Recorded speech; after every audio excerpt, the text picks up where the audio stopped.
Masama ba ang maghimagsik para sa kalayaan? Kasalanan ba ang ipagtanggol ang inang bayan laban sa pang-aabuso at pang-aapi? Kasalanan ba ang magsalita para sa mga pipi at takot mga tuwiran?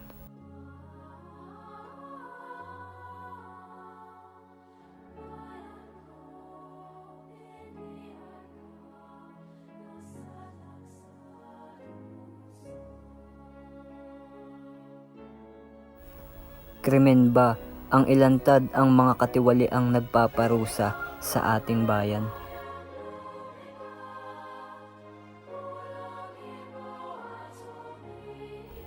Krimen ba ang magpakabayani para sa sariling lupang sinilangan?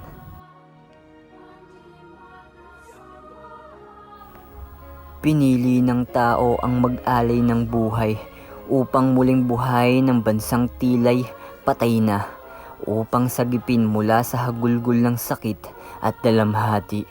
Mas nanaisin kong mamatay ng nakatindig kaysa mabuhay ng nakaluhod. Mamatay akong natatanaw ang bukang liwayway sa kabila ng dilim.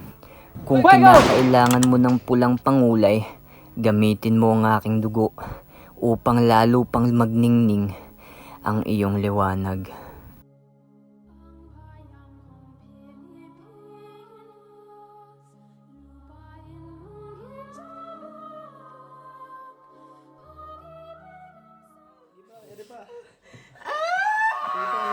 Sige pa, misis.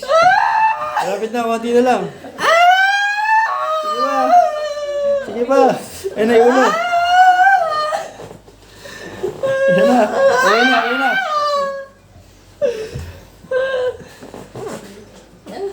Ito na po ang inyong anak. Ano ipapangalan mo sa inyong anak? Bayani liwanag.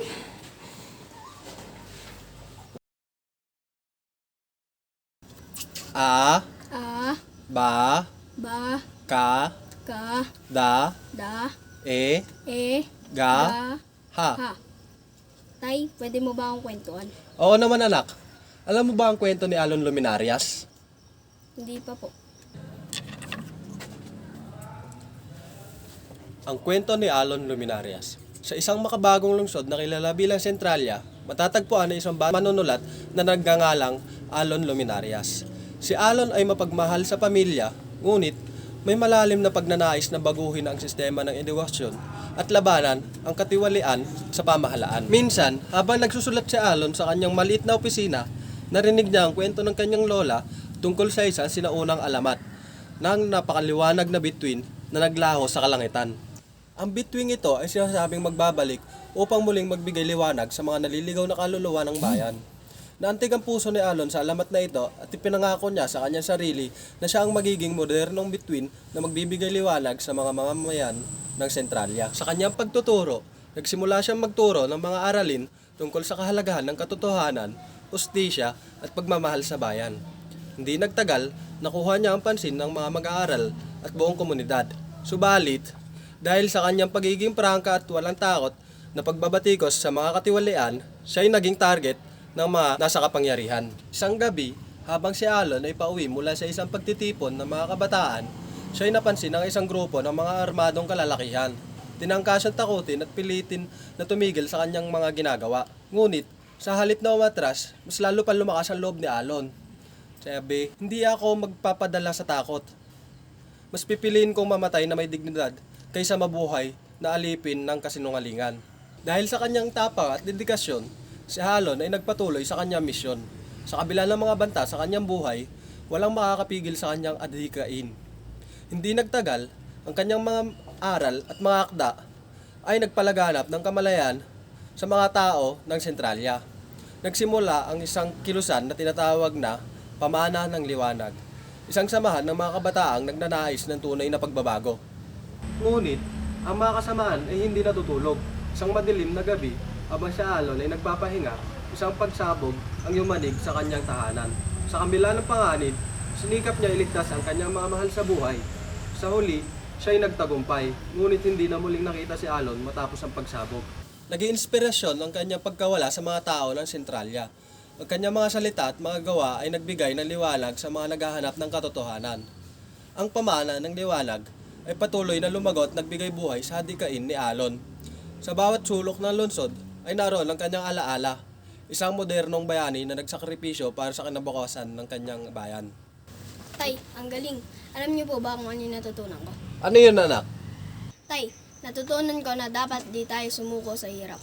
Ang galing bayani. Ano pa ang iyong ibang natutunan? Tay, natutunan ko rin po na tayo ang dapat maging liwanag ng mga tao. Napakatalino mo talaga, bayani. Alam ko, balang araw, ikaw ang magsisilbi liwanag sa iba. Bayani! Bayani! Bayani, anak! Halika dito! Nanay, bakit po? Ano pong nangyayari? Anak, alam kong bata ka pa. Pero kailangan mong maging matapang. Hindi na ako magtatagal. Nay, huwag po kayong nagsasabi ng ganyan. Gagaling po kayo. Bayani, mahal na mahal kita. Lagi mong tatandaan na nasa puso mo ako. Kahit wala na ako dito. Nanay, paano na po ako? Anak, ikaw ang liwanag ng aking buhay. Gamitin mo ang iyong katapangan at talino para sa kabutihan. Huwag ka matatakot. Pakatotoo ka. Maglingkod sa bayan.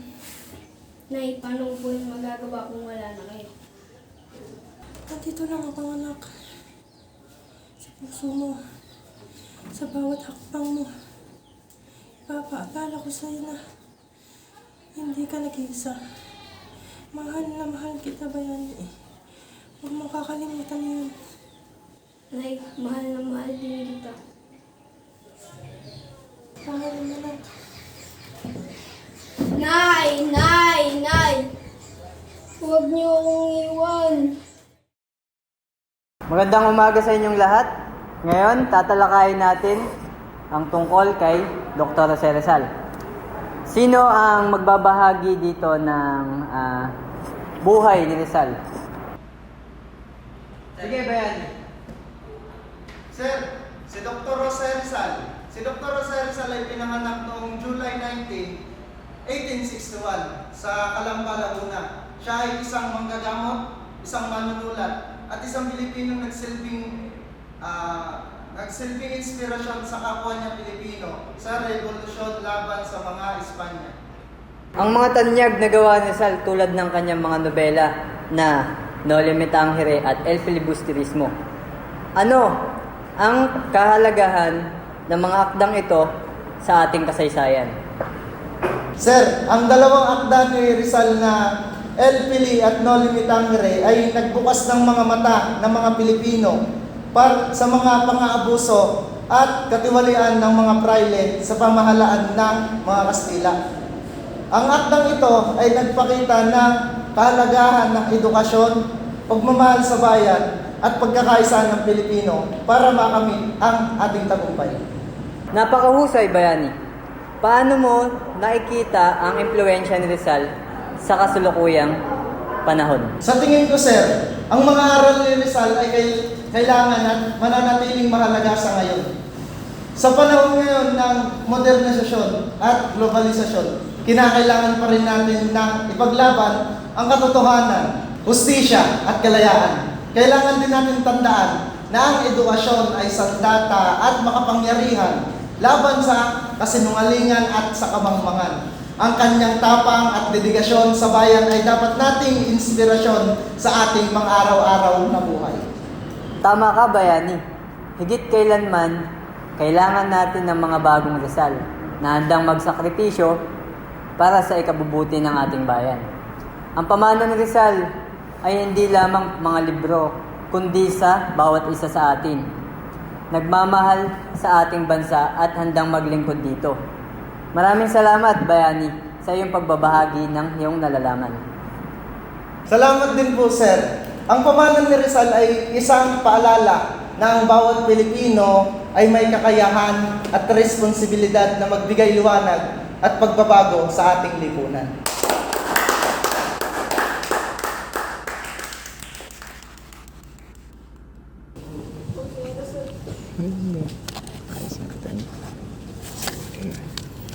bigay mo sa akin number mo. Okay na? Thank you. Oh, Carlos, mabuti nandito ka. Magpo-full payment ka na ba ng payment mo? Opo sir, narito na mga po ang resibo. Ay, hiya mo. Mabilis lang to. Yan, enrolled ka na. Sir, may dala po akong promissory note. O ano? Promissory note na naman. Hindi nyo ba alam na dapat pina-prioritize natin yung payment? Sir, pasensya na po. Hindi po kasi kaya ng pamilya ang buong bayad. Naku, sige na. Doon ka na. Maghintay ka na lang na tawagin kita. Sir, sana magkaroon naman tayo ng konting konsiderasyon. Lahat na estudyante may kanya-kanyang pinagdadaanan. Pantay-pantay lang po tayo dito. Sino ka naman para magsalita ng ganyan sa akin? Sige nga, doon ka na. Maghintay ka na lang din. Sir, sige po.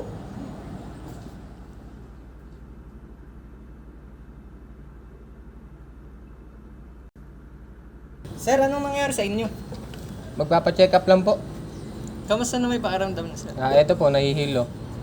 Sige sir, pumasok na kayo. May nag-aantay na doktor na mag-aasikaso sa inyo.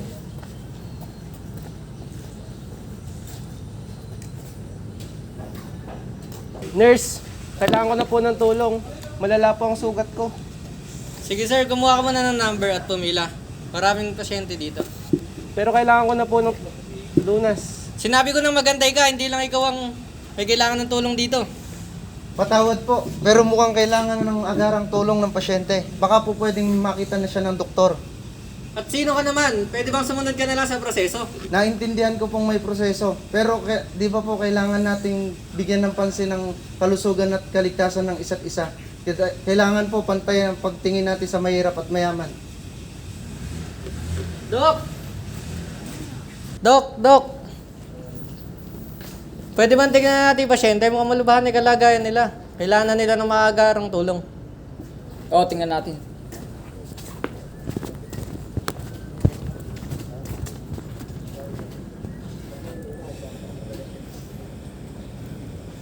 Salamat sa paalala, Bayani.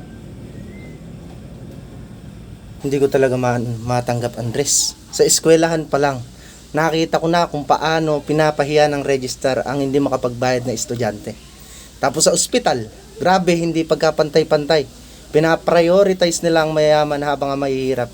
Kahit mas malubha ang kondisyon, pinaghihintay pa nila.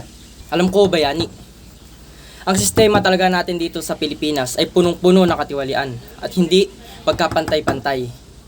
Pero wala naman na tayong magagawa. Wala man, Andres. Pero hindi ko kayang magpikit mata na lang. Naisip ko si Rizal. Ganito rin nararamdaman niya eh. Hindi siya natakot ipakita ang kasamaan ng pamahalaan at simbahan sa kanyang mga nobela. Pinaglaban niya ang mga Pilipino kahit alam niyang buhay ang kapalit nito. Totoo ka dyan. Si Rizal nga ang nagsilbing liwanag para sa mga Pilipino noon. Pero ano ang plano mo ngayon, Bayani? Paano mo gustong tumulong sa ating mga kababayan? Andres, gusto kong magsimula sa edukasyon. Alam kong maliit na hakbang lang ito. Pero mas gusto kong magturo ng mga aral ni Rizal, hindi lang sa kasaysayan, kundi sa aktual na buhay. Kailangan nating ipaalam sa mga kabataan ang kahalagahan ng katotohanan at hustisya at pagkapantay-pantay ng lahat. At paano mo naman gagawin yan, Bayani? Mukhang hindi magiging madali ang pinaplano mo na yan. Alam kong hindi madali, Andres. Pero hindi rin naman sumuko si Rizal noon, di ba? Mag-oorganisa ako ng isang forums o seminar at mga workshop para sa mga kabataan. Gagamitin ko ang social media para magpalaganap ng kaalaman at mag-udyok sa pagbabago. At higit sa lahat, hindi ako matatakot na magsalita laban sa katiwalian. Nakikita ko na ang pagiging bayani sa Bayani. Yan ang tunay na diwa ni Rizal. Hindi lang mga salita kundi sa mga gawa. Suportado kita sa plano mo. Kasama mo ako laban sa mga ito. Salamat, Andres. Kailangan ko ang suporta ng isang katulad mo. Hindi ko ito magagawa ng mag-isa. Sama-sama nating ibabalik ang liwanag sa ating bayan. At ngayon, ating pakinggan ang valedictory address ng ating summa cum laude, si Bayani Liwanag.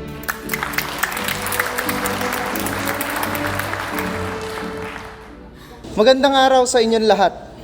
Una, Sa lahat, nais kong magpasalamat sa Diyos, sa aking pamilya, sa aking mga guro, at sa aking mga kaibigan.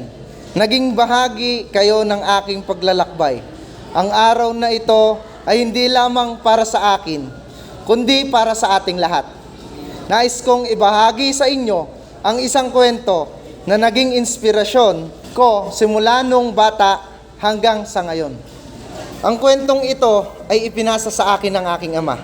Tinawag niya tong pamana ng liwanag. Narinig niya ang kwento ng kanyang lola tungkol sa isa sinaunang alamat ng napakaliwanag na bituin na naglaho sa kalangitan. Ito ay sinasabing magbabalik upang muling magbigay liwanag sa mga naliligaw na kaluluwa ng bayan.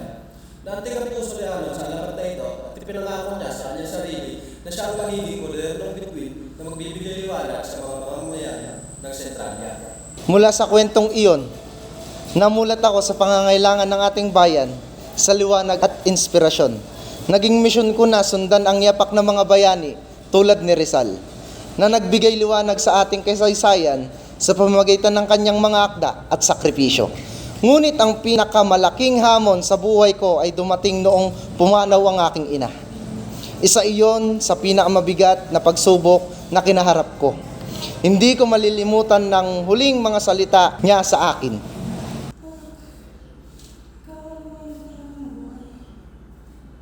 Gamitin mo ang iyong katawan at talino para sa kabutihan. Huwag ka mamalakot. Magbukay sa bayan. Ang mga salitang iyon ay naging gabay ko sa bawat hakbang na aking ginawa. Naging inspirasyon ko ang aking ina, ang aking ama, at si Rizal upang ipagpatuloy ang laban para sa katotohanan, hustisya, at pag-ibig sa bayan. Sa araw na ito, hindi lamang ako ang magtatapos. Kasama ko ang lahat ng mga taong nagbigay ng liwanag at lakas sa akin. Nais ko ring magbigay inspirasyon sa inyong lahat. Huwag nating kalimutan ang ating mga responsibilidad bilang mga mamamayan ng Pilipinas. Tulad ni Rizal, tayo rin ay may kakayahang magbigay liwanag sa gitna ng dilim. Sa pagtatapos ng aking talumpati, nais kong ipaalala sa inyong lahat na ang bawat isa sa atin ay may kakayahang magdala ng pagbabago. Mag-aral lamang tayo ng mabuti. Maging tapat, magsalita sa katiwalian at hindi pagkapantay-pantay, maging modernong bayani tayo ng ating sariling paraan. Maraming salamat at mabuhay tayong lahat.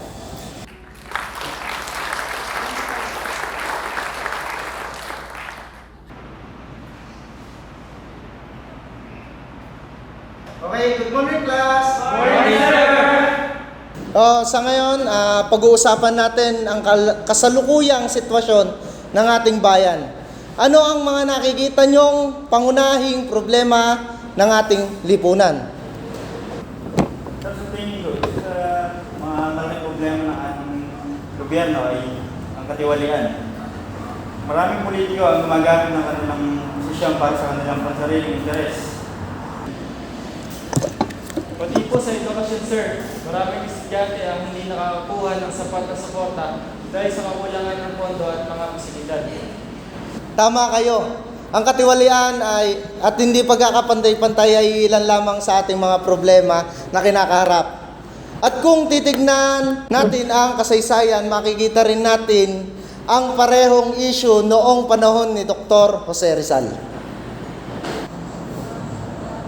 Sir, paano po ba hinarap ni Rizal ang mga problemang iyon? Magandang tanong yan. Si Rizal ay gumamit ng kanyang talino at ang tapang upang labanan ang katiwalian at pang-aabuso. Isinulat niya ang no limitangere at ang el filibusterismo upang ilantad ang katiwalian ng mga praile sa pamahalaan ng mga Kastila. Hindi siya natakot na magsalita ng katotohanan kahit alam niya ang buhay niya ang kapalit nito. Kita ko dito. Hindi. Sir, paano natin magagawa ng mga aral ni Rizal sa kasalukuyan panahon? Gaya ng ginawa ni Rizal, kailangan natin maging matapang at matalino. Una, mahalaga ang edukasyon. Kailangan natin mag-aral at magturo ng katotohanan lamang. Hindi natin dapat hayaan na manaig ang kasinungalingan. Pangalawa, kailangan nating magkaisa. Si Rizal ay naniniwala sa pagkakaisa ng mga Pilipino upang makamit natin ang ating kalayaan. Pangatlo, hindi tayo dapat matakot magsalita laban sa katiwalian at hindi pagkapantay-pantay. Sir, paano po tayo makakatulong bilang mga estudyante? Marami tayong magagawa. Una, mag-aral tayo ng mabuti at maging kritikal sa ating paligid. Huwag tayong matakot magtanong at maghanap ng katotohanan. Pangalawa, mag-organisa tayo ng isang forums at discussion para mapalaganap ang kaalaman at kamalayan sa ating mga kapwa estudyante. At pangatlo, gamitin natin ang ating boses sa social media o sa simpleng kahit anong usapan. Ipahayag natin ang ating mga opinyon at mga udyok ng pagbabago. Magandang araw sa inyong lahat. Salamat sa pagdalo sa meeting natin ngayon. Alam kong marami sa inyo ang nag-aalangan at natatakot. Ngunit kailangan natin ito dahil kailangan ng ating bayan ng pagbabago. Bayani, natatakot kami. Paano kung mapahamak tayo? Paano kung may mangyaring masama sa atin? Oo nga, Bayani, baka mawalan tayo ng trabaho o makulong pa nga. Ano ang laban natin sa mga nasa kapangyarihan? Naunawaan ko ang inyong takot. Lahat tayo ay may pamilya, may pangarap na ating pinapangalagaan. Ngunit tandaan natin ang mga bayani ng nakaraan. Tulad ni Rizal, humarap din siya sa takot. Ngunit hindi siya sumuko dahil alam niya na ang laban para sa katotohanan at katarungan ay mas mahalaga. Kung hahayaan nating manaig ang takot, mananatili tayong alipin ng katiwalian at hindi pagkapantay-pantay. Ngunit kung tayo ay magkakaisa at magtutulungan, may pag-asang makamit natin ang pagbabago. Pero paano natin gagawin yun, Bayani? Ang hirap labanan ng sistema. Alam ko, pero hindi tayo nag-iisa. Maraming tao dito sa Pilipinas ang gusto sa pagbabago. Kailangan lang natin ipakita na may mga katulad natin na lumalaban para sa pagbabago. Tulad na sabi ng aking ina, huwag kang matakot, magpakatotoo at maglingkod sa bayan. Hindi natin kailangan maging mag-isa sa laban na to. Kasama ko kayo. Kasama natin ang mga taong nagnanais ng pagbabago. Ang liwanag ay nasa ating mga puso. Gamitin natin ang liwanag na to para magbigay liwanag sa ating bayan. Tama si Bayani. Kailangan nating magkaisa. Hindi tayo matatakot. Oo, sama-sama tayo sa laban na ito. Gagawin natin ito para sa ating mga anak at sa susunod na henerasyon. Salamat sa inyong tapang. Sa ating rally, ipapakita natin sa mundo na hindi tayo nasisindak. Lalaban tayo, laban sa katiwalian at pagbabago. Sama-sama tayong ibabalik ang liwanag sa ating bayan.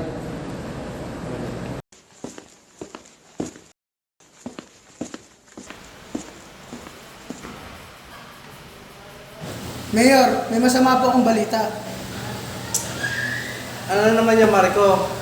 Kung mong abalain kung hindi naman mahalaga.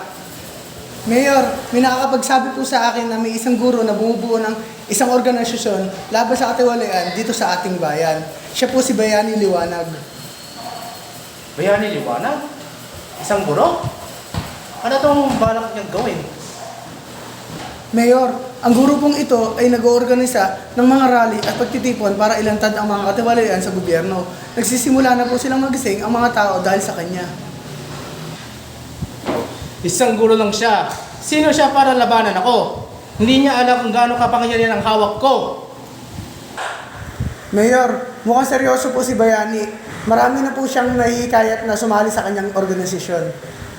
Hindi ako papayang nagguluhin ng isang hamak na guro ang mga plano ko. Gawin mo ang lahat para mapatahimik siya. Kausapin mo ang mga tao natin sa media. Sirain natin ang reputation niya. At kung kinakailangan, gamitin natin ang ating impluensya para itigil ang kanyang mga aktibidad. Opo, Mayor. Gagawin ko po lahat ng aking makakaya.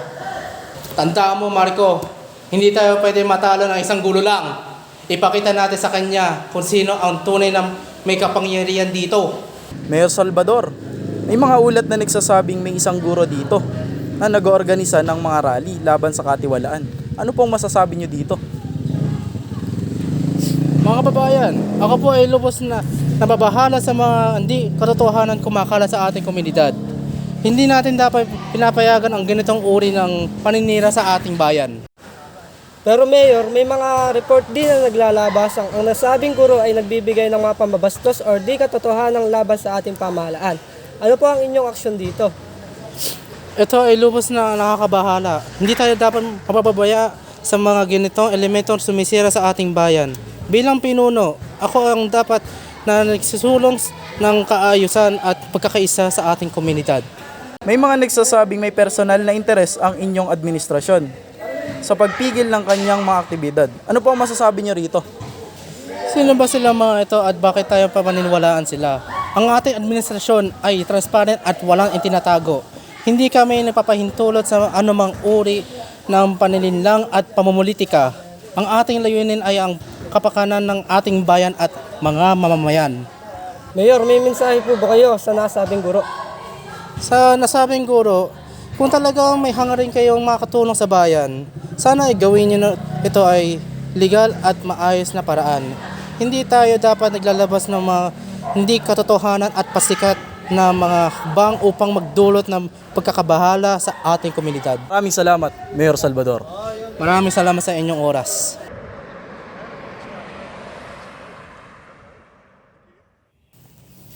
Bayani, tignan mo ang kapaligiran na ito.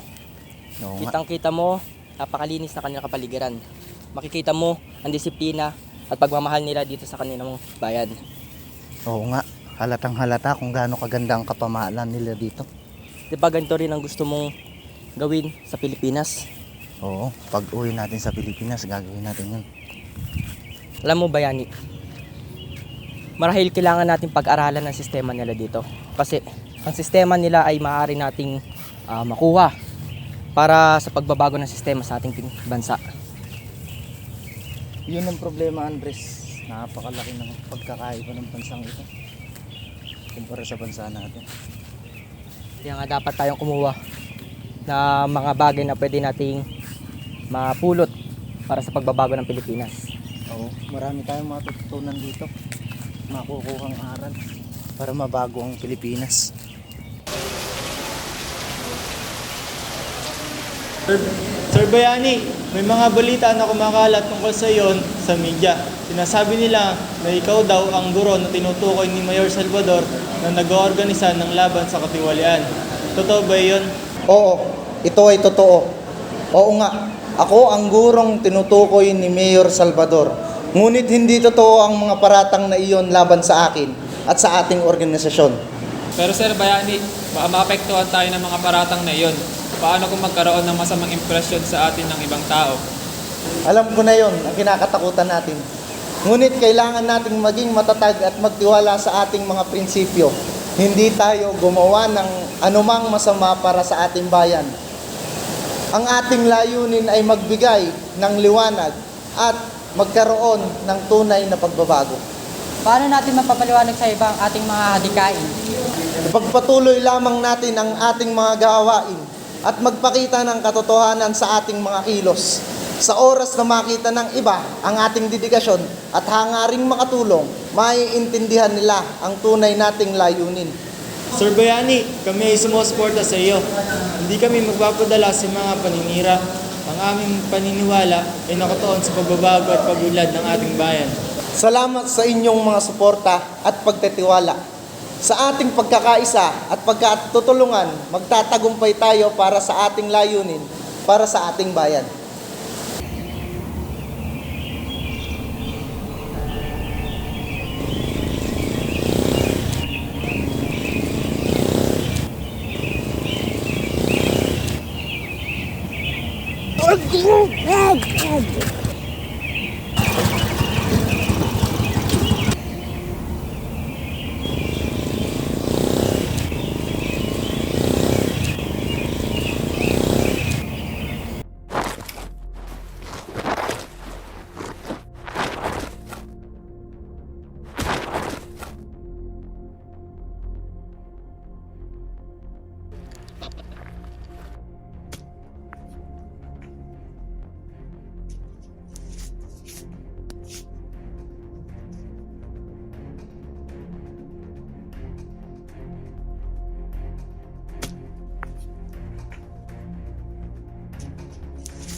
Punyeta ka! Akala mo ba matadala mo kami sa iyong salita? Papahirapan kita hanggang sa ikaw mawala. Bayani, wala na liwanag na para sa iyo. Wala akong ginagawang masama. Tumigil ka! Alam namin na ikaw ang nag-organisa ng larali laban kay Mayor Salvador.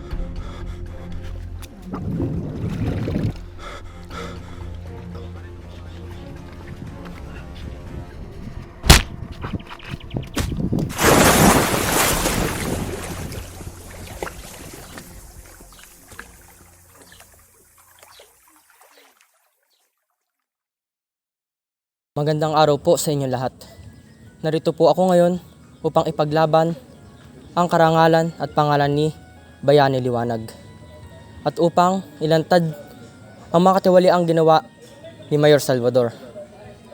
Andres, totoo bang maparatang ni Mayor Salvador laban sa Bayani Liwanag na siya raw ay nagdulot ng kaguluhan sa ating komunidad? Hindi totoo ang mga paratang na yun. Si Bayani Liwanag ay isang guro at tagapagtanggol ng katotohanan at katarungan. Siya ay naglalayong magdala ng liwanag sa ating bayan, hindi kaguluhan. Ano ang mga ebidensya na hawak mo laban kay Mayor Salvador? Narito ang mga ebidensya ng katiwalian ni Mayor Salvador. Ang mga dokumentong ito ay ang nagpapatunay at nagpapakita ng mga illegal na transaksyon ng pag-aabuso sa kapangyarihan na ginawa niya. Ang mga transaksyong iyon ay nagpapatunay ng kanyang paggamit ng posisyon para sa pangsariling interes lang. Paano namin malalaman na totoo ang mga sinasabi mo? Ang iyong motibo sa paglantad ng mga ito? Ang aking motibo ay simpleng katotohanan at katarungan. Nawala sa atin si Bayani dahil sa mga kasinungalingan at karahasan ng administrasyon ni Mayor Salvador. Hindi natin dapat hayaang magpatuloy ang mga ganitong sistema. Ang mga ebidensyang ito ay mula sa mga taong nagtiwala sa akin at nagmamalasakit sa bayan. Hindi ka ba natatakot na makalaban ng isang makapangyarihang tao tulad ni Mayor Salvador? Natatakot? Oo. Ngunit mas natatakot ako sa kinabukasan kung mananatili tayong tahimik. Si Bayani ay nagsakripisyo para sa ating bayan at hindi ko hayaan na ang kanyang pagsakripisyo ay masayang lang. Kailangan nating paglaban ang katotohanan at katarungan. Kahit gaano pa ito kahirap. Ano ang inaasahan mong mangyayari pagkatapos ng paglabas ng mga ebidensyang ito? Inaasahan kong magising ang ating bayan na magkaisa tayo para labanan ang katiwalian at pag-aabuso sa kapangyarihan. Ang katotohanan ang siyang magpapabagsak kay Mayor Salvador. At ang liwanag na iniwan ni Bayani ang siyang magpapakita ng tamang landas para sa ating lahat. Matapos ang mahabang pagdinig at pagsusuri sa mga ebidensya, napag-alaman namin na sapat ang dahilan upang maniwala ang akusadong si Mayor Salvador ay nagkasala ng katiwalian at pag-aabuso sa kapangyarihan. Sa mga ebidensyang iprinisinta, malinaw na ginamit ni Mayor Salvador ang kanyang posisyon upang magsagawa ng iligal na transaksyon at pagpapahirap sa mga taong kanyang sinumpaan paglingkuran sa ganitong kadahilanan. Pinatawan namin siya ng kaparusahan na ayon sa batas. Ang katarungan ay nagtagumpay. Ngayon, ang liwanag na iniwan ni Bayani ay liwanag na nagbigay daan upang makita natin ang katotohanan. Ang ating bayan ay muling nagkaroon ng pag-asa at tunay na pagbabago. Mayor Salvador, ikaw ay pinatalsik mula sa iyong posisyon bilang mayor ng ating bayan. Ikaw ay hindi maaaring maglingkod sa anumang pampublikong opisina. Bukod dito, ikaw ay papapatawan ng kukulang parusa para sa iyong mga nagawang kasalanan. Hindi pa tapos ito. Magbabayad kayo lahat. Ang batas ang magdidikta ng hustisya sa mga mamamayan ng ating bayan. Naway magsilbing halimbawa ito na ang katiwalian ay hindi magtatagumpay.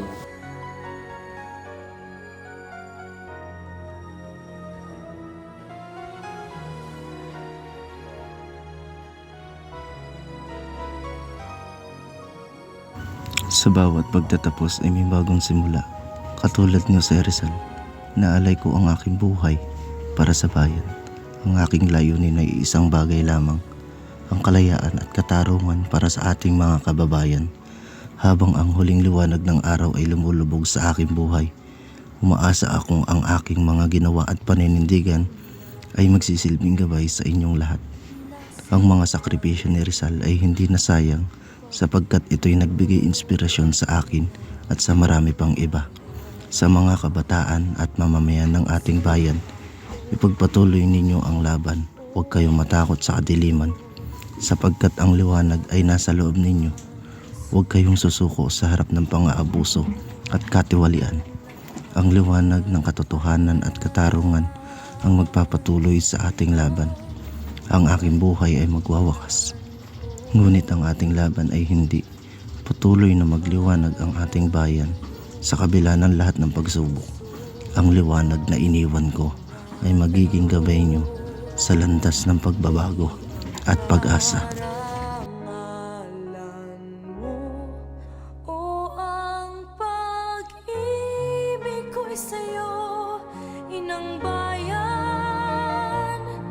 Ikaw ang siyang dalangin ko sa Diyos kailan pa man. Kuminang ng iyong bituin at sumikat ng araw. Ang kalayaan mo'y sinisigaw. Ang bukas ay tanging sa'yo nakalaan. Kayo manggi ang kulay mo, dugo't pawis hinanay mo, di ka na maaapi. Ngayon o kailanman, pag-ibig ko'y sa'yo, inang bayan.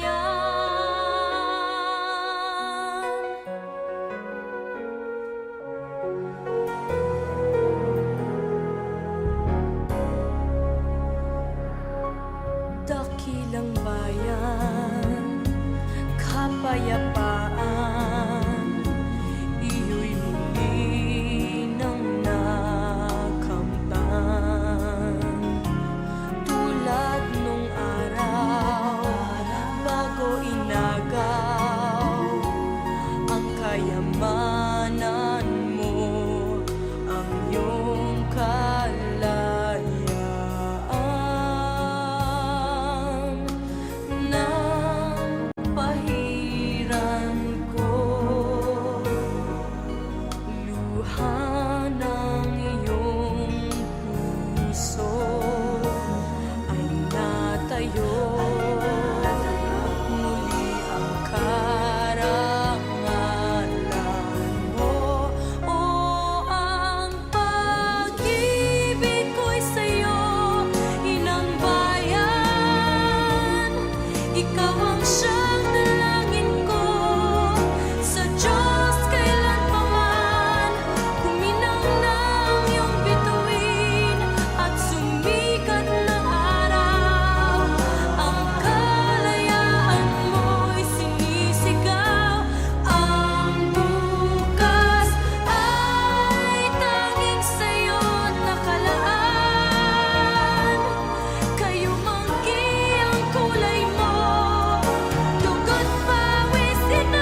ng